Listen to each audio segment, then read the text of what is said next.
మక్కలతో పాటు జొన్నలు కూడా ఇస్తారట. రాష్ట్ర ప్రభుత్వం కొనుగోలు చేయాలని సబ్ కమిటీ నిర్ణయించిందట. కేంద్రం సహకరించకపోయినా కొంటున్నాం, రైతుల ప్రయోజనాలు కాపాడేందుకే. అసలు జొన్నలు పండించే రైతులు ఎంతమంది ఉన్నారండి? ధాన్యాన్ని ఫస్ట్ కొనండి సార్. జొన్నలు ఇంతకుముందు కొనలేదు, ఇప్పుడు కొంటాం మేము అని అంటున్నారు. ఫస్ట్ ఆ ధాన్యం, వరి ధాన్యం కొనండి ఫస్ట్. జొన్నలు ప్రత్యామ్నాయ పంటలే లేకుండా పోయినా ఇయ్యాల.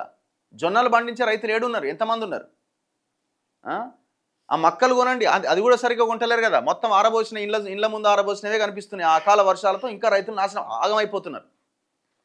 రీసెంట్గా పడ్డ అకాల వర్షాలకు దాదాపు 50,000 నుంచి 1,00,000 ఎకరాల పంట నాశనమైంది. ఒక్క రూపాయన పరిహారం ఇచ్చిరా? ఇగో ఇది చూడండి ఒకసారి. మార్పిడి అత్యవసరం, వరి పెరుగుతోంది, కూరగాయల సాగు తగ్గుతోంది. ఎంత ప్రమాదకరం అంటే ఇది. మనం తినే కూరగాయలు, మనం తినే ఆకుకూరలు, ప్రతి కాయగూరలు మనం ఎక్కువగా దిగుమతి చేసుకుంటున్నాం. మన దగ్గర పండుతలేవు, పండించే వాళ్ళు లేకుండా పోయారు. కారణాలు ఏంటి? కారణం రైతులకు ఇంట్రెస్ట్ ఉన్నా పండించాలన్న ఆలోచన ఉన్నా వాళ్ళు ఎందుకు పండించలేకపోతున్నారు? కోతుల సమస్య చాలా విపరీతంగా ఉన్నది. ఏ గ్రామానికి పో కోతులే ఉన్నాయి. కారణం ఏంటి? అడవులు మొత్తం నరికేస్తున్నాం, అవన్నీ వచ్చి ఇళ్ళ మీద పడుతున్నాయి. మనుషుల కంటే ఎక్కువ కొన్ని ఊళ్ళలో కోతులే ఉన్నాయేమో, ఆ స్థాయిలో ఉన్నాయి కోతులు. మొన్న సర్పంచ్ ఎలక్షన్లో మొన్న రీసెంట్గా జరిగిన ఎలక్షన్లో కోతులు మేము ఈ ఊరు నుంచి పంపించేస్తాం అనేది హామీ కింద మారిపోయింది. నాకు ఓటేరు, నేను కోతులని పంపించేస్తా, కోతులు రాకుండా చేస్తా, దానికి ఒక ప్రత్యేక వ్యవస్థను ఏర్పాటు చేస్తా. ఏడో ఊర్లో అయితే 100 కోతులు చంపి అవతల పడేసిరు ఒక ఆయన సర్పంచ్ అభ్యర్థి. సో ఇక ప్రత్యామ్నాయ పంటలు ఎక్కడివి లేనేలేవు కదా. వరి తప్ప ఇంకొక ఆప్షనే లేకుండా పోయింది. ఇప్పుడు వరికి 500 రూపాయల బోనస్ ఇస్తున్నాం అంటున్నా మీరు, కూరగాయలు పండించండి, ఇంకోటి పండించండి, ఈ రకంగా చేయండి అని వ్యవసాయ అధికారులని బాగా రైతులను అవేర్నెస్ తీసుకొచ్చి మేము ఉన్నాం కదా మీకు ఎందుకని ప్రోత్సాహకాలు అందించేసే ప్రయత్నం ఎక్కడైనా జరుగుతుందా? ఈడ ఉన్నదే కొంటలేడు కానీ జొన్నలు కొంటాడు. జొన్నలు ఎన్ని ఎకరాల పండిస్తున్నారు రైతులు? ఇగో వరి పెరుగుతోంది, కూరగాయల సాగు తగ్గుతోంది, పంటల మార్పిడి. 2014 తర్వాత వ్యవసాయం గాడి తప్పింది, దారిలో పెట్టాలి. ప్రాసెసింగ్ యూనిట్లు, ప్యాక్ హౌజులు, కోల్డ్ స్టోరేజీలు కావాలి. కూరగాయల క్లస్టర్ పెట్టాలి. కొంచెం వాటర్ ఇవ్వ. కూరగాయల క్లస్టర్ పెట్టాలి. దళారీలు నియంత్రించాలి. పప్పులు, చిరుధాన్యాలు, నూనె గింజలకు మద్దతు ఉండాలి. పంటల మార్పిడి నివేదికలో రైతు కమిషన్ సిఫారసులు.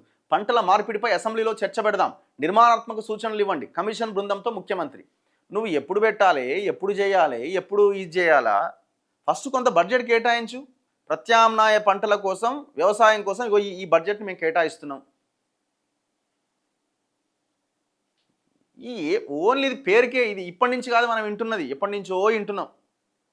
ఇప్పుడు ఆ కమిషన్ ఇచ్చిన రిపోర్ట్ని మీరు అమలు చేస్తారా? అసలు ఈ తెలంగాణలో ఉన్న ప్రధాన సమస్యలు ఏంది? నకిలీ విత్తనాల సమస్య ప్రధాన సమస్య, సీడ్ కంపెనీల సమస్య ప్రధాన సమస్య. మేము చాలా ప్రాంతాలు తిరిగినాం, మేము ఉత్తగానే మాట్లాడట్లేదు. చాలా ప్రాంతాలు, మేము ములుగు దగ్గరికి ఈ ప్రాంతానికి వెళ్ళినప్పుడు రైతులకు సమస్యగా మారింది ఏంది? లక్షలాది ఎకరాల భూమి ఇవాళ సీడ్ కంపెనీల చేతుల్లోకి వెళ్ళిపోయింది. అంటే రైతులకి పెట్టుబడికి సహాయం కింద కొంత పెట్టుబడి అందించి వాళ్ళ మధ్యలో కొంతమంది ఆర్గనైజర్లను పెట్టి రైతులు ఏదైతే పంట పండిస్తారో వాళ్ళకి పెట్టుబడి కింద కొంత సహాయం అందించి ఆ పంటని వాళ్ళే కొనుగోలు చేస్తున్నాయి కంపెనీలు డైరెక్ట్గా. ఇంతకుముందు 2016కు ముందు డైరెక్ట్గా కంపెనీలు రైతుల మధ్య ఒప్పందం ఉంటుండే. కేసీఆర్ వచ్చిన తర్వాత ఏం చేసింది తెలుసా? ఒక భయంకరమైన జీవో తీసుకొచ్చి చట్టంలో మార్పులు చేసి మధ్యలో ఒక ఆర్గనైజర్ అని ఒక పొలిటికల్ లీడర్ని ముందుకు తీసుకొచ్చిండు. ఈ ఆర్గనైజర్లు రైతులని మొత్తం నిండా ముంచి వాళ్ళ గొంతులు కోసం చంపేస్తున్నారు లిటరల్గా చెప్పాలంటే. కొంతమంది మనం ములుగు జిల్లాలో చూసాం, అది లోకల్గా. దాని తర్వాత మనం వీడియోలు చేసి చాలా పెద్ద ఎత్తున మీద ఫైట్ జరిగిన తర్వాత వాళ్ళకి రైతు కమిషన్ ఇక్కడి నుంచి వెళ్ళి ఒక రిపోర్ట్ చేసి కలెక్టర్కి ఇస్తే వాళ్ళకి ఆ చనిపోయిన రైతులకు కొంత పరిహారం దక్కింది. ఇట్లా ఎన్ని ఎకరాల పంట ఈ సీడ్ కంపెనీల చేతుల్లో ఉందనుకుంటున్నారు మీరు? లక్షలాది ఎకరాల భూమి ఆ పంట కంపెనీల కనుసన్నలో నడుస్తున్నది. ఫస్ట్ దీన్ని ఆపండి కదా.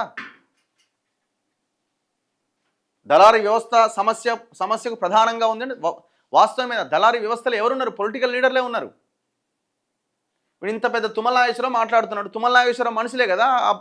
ఖమ్మం జిల్లా ములుగు ఈ ప్రాంతంలో మొత్తం అంతా విస్తరించున్నది ఆర్గనైజర్లు.